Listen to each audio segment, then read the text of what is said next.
Nous sommes dans la région de Bologne, en Italie, berceau de Lamborghini, pour l'essai d'une nouvelle voiture française, le Peugeot 3008 de deuxième génération, qui marque une vraie montée en gamme de la marque sochalienne pour aller concurrencer les voitures allemandes. Et Laurent? Eh bien ça tombe bien parce que moi je suis venu avec un Volkswagen Tiguan, la dernière génération évidemment. C'est la référence des SUV compacts en Europe. Alors ce que je te propose, c'est qu'on compare le petit dernier avec le meilleur de la catégorie. Pas de problème. Bon, déjà côté look, c'est quand même sympa, non? C'est un peu plus original qu'un Tiguan.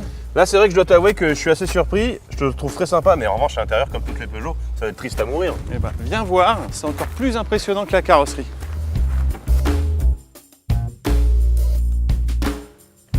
Bon alors, c'est quand même joli, non? C'est super bien présenté, c'est un peu sport et original avec ce volant avec deux mets plats, un en bas et un en haut. Il y a l'écran tactile, mais pour qu'il soit pratique justement, il y a aussi toutes ces touches raccourcies qui sont très jolies aussi. Même le levier de vitesse est super joli. Ça c'est vrai que je reconnais qu'en termes de design, la planche de bord de ce nouveau 3008 me sidère. Mais il y a un autre truc que je trouve vraiment génial, c'est la qualité de finition. Moi qui suis un inconditionnel de Volkswagen, comme tu le sais, eh bien je trouve que là, Peugeot a vraiment fait des efforts, c'est parfait, l'accastillage est vraiment impeccable. En revanche, mon petit Laurent, mon père en 89, il s'est payé une 405, et ben c'était déjà le même miroir. Ouais, t'es dur. En revanche, ce qu'il n'avait pas ton père dans sa 405, c'est une finition bois comme ça, et surtout ce que vous appelez, vous les amateurs de voitures allemandes, le Virtual Cockpit, donc un écran paramétrable qui remplace les compteurs et sur lequel on peut même afficher le GPS. Enfin ça, t'es gentil mon petit Laurent, mais dans le Tiguan que j'ai là, ça existe aussi, viens, je vais te montrer. Bon, esthétiquement, c'est quand même un peu plan-plan ton Tiguan, non? C'est vrai, c'est moins original qu'un 3008, mais ceci dit, ça a l'avantage de plaire à tout le monde. 2 800 000 Tiguan vendus dans le monde depuis la sortie de la première génération. En 2007, je pense pas qu'il y ait eu autant de 3008 vendus. Alors le Peugeot, c'est depuis 2009, mais c'est vrai, il n'y en a eu que 700 000 vendus. Bon alors, je te l'accorde, c'est beau, c'est propre, c'est net et sans bavure. Sauf que le problème pour moi, c'est que tu pourrais me dire qu'on est à bord d'une Golf, d'une Passat ou d'un Tiguan. Je te croirais, chez Volkswagen, c'est toujours la même chose. T'as pas complètement tort, Laurent, mais l'avantage, c'est que déjà, on a nos repères, et puis surtout, comme la ligne, eh ben, ça plaît à tout le monde.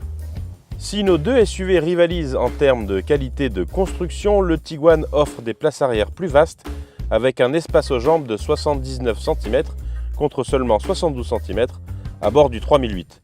Autre avantage du SUV Volkswagen, il dispose d'une banquette coulissante qui permet de faire varier le volume du coffre de 520 à 615 litres. Côté coffre, le français se débrouille bien aussi avec 591 litres de capacité. En revanche, on est moins bien assis à l'arrière et il y a un petit peu moins d'espace, sauf sur un point, la garde au toit supérieure de 8 cm. Pour les grands, c'est un argument.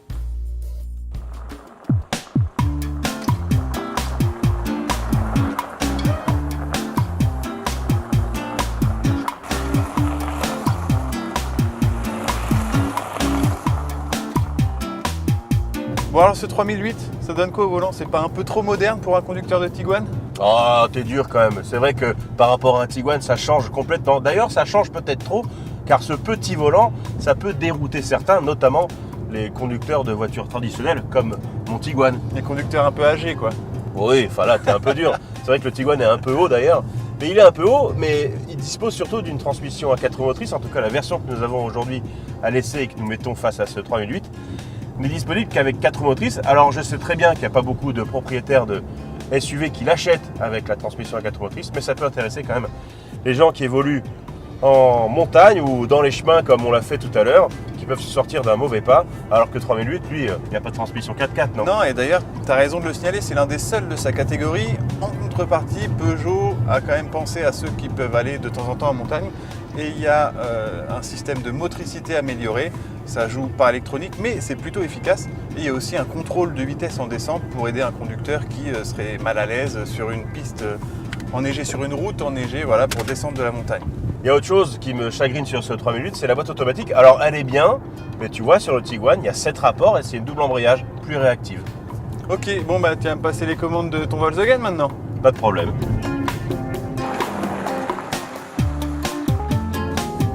Bon, t'as vu quand même Laurent, le Tiguan, c'est parfait non? C'est parfait, je sais pas, en tout cas, objectivement c'est quand même pas mal du tout. Le train avant est peut-être plus paresseux que celui du 3008, c'est une voiture qui est plus familiale et moins dynamique je pense. En revanche, ce volant, quand on passe du 3008 au Tiguan, on se croirait dans un camion, quoi, ou tout au moins un utilitaire. C'est étonnant, vraiment, il semble très grand.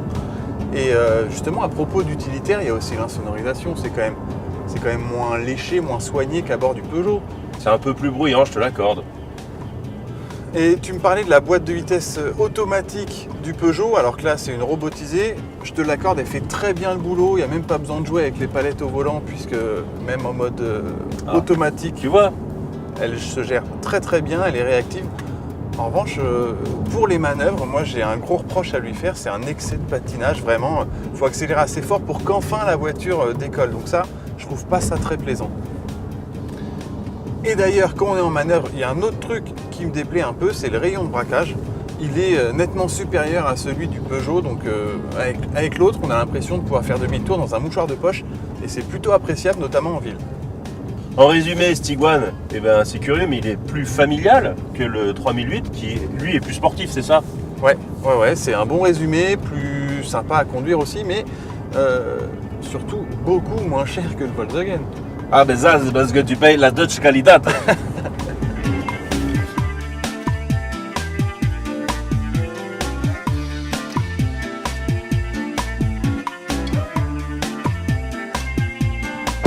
Après plusieurs centaines de kilomètres parcourus en 2 jours, c'est finalement le 3008 qui s'impose parce que c'est vraiment une voiture bien née et très agréable à conduire.